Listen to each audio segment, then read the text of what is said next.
Hello class 6, कैसे हो आप लोग। मुझे उम्मीद है आप अपने घरों में स्वस्थ व सुरक्षित होंगे।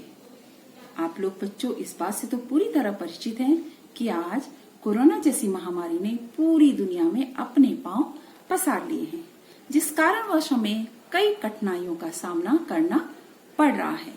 लेकिन बच्चों, हमें इस बीमारी से घबराना नहीं है, बल्कि हमें इसका डटकर मुकाबला करना है। इसलिए हम सभी लोग घर पर रहकर ही अपने कार्य को बखूबी निभा रहे हैं और छोटी छोटी बातों पर अमल कर रहे हैं। मुझे आशा है आप लोग घर पर रहकर अपना अध्ययन व लेखन कार्य पूरी तरह से कर रहे होंगे। मैं आज आपको हिंदी साहित्य का पाठ 1 का अध्ययन करवाने जा रही हूँ। मुझे आशा है आप ध्यान पूर्वक मेरे द्वारा पढ़ाए गए पाठ को सुनेंगे और घर पर उसका अच्छी तरह से वाचन भी करेंगे।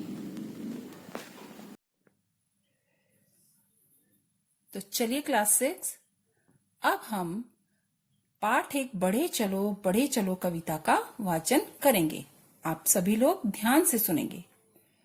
वीर तुम बढ़े चलो, धीर तुम बढ़े चलो, न हाथ एक शस्त्र हो, न हाथ एक अस्त्र हो, न अन्न नीर वस्त्र हो, हटो नहीं डटो वहीं, बढ़े चलो, रहे समक्ष हिम शिखर, तुम्हारा प्रण उठे निखर, भले ही जाए तन बिखर, रुको नहीं झुको नहीं, बढ़े चलो, घटा घिरी अटूट हो, अधर में काल कूट हो, वही अमृत का घूट हो, जिए चलो मरे चलो, बढ़े चलो, गगन उगलता आग हो, छिड़ा मरण का राग हो, लहू का अपना फाग हो, अड़ो वहीं डटो वहीं, बढ़े चलो, चलो नई मिसाल हो, जलो नई मशाल हो, बढ़ो नया कमाल हो,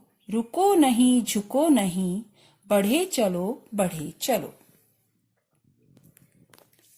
अशेष रक्त तोल दो, स्वतंत्रता का मोल दो, कड़ी युगों की खोल दो, डरो नहीं मरो वहीं, बढ़े चलो। तो बच्चों, ये कविता मैंने जो आपके सामने पढ़ी है, इस कविता का सार सबसे पहले मैं आपको बता देती हूँ।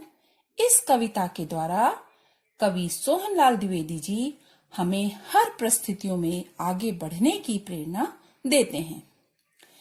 कवि कहते हैं कि चाहे अस्त्र शस्त्र जैसे सुरक्षा के साधन न हो, चाहे विपत्ति रूपी बादल घिर आए, या चाहे हमारे समक्ष हिम शिखर भी आ जाए, तब भी हमें डटे रहना है।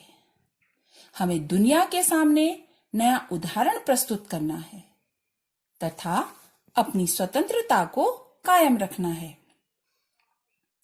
चाहे हमें अपने प्राणों का भी बलिदान देना पड़े, परंतु हमें अपने देश पर तनिक भी आंच नहीं आने देनी चाहिए।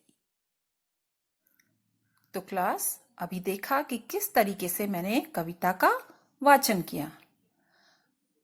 मुझे आशा है कि आप भी इस कविता का इसी तरीके से वाचन करने का प्रयास करेंगे।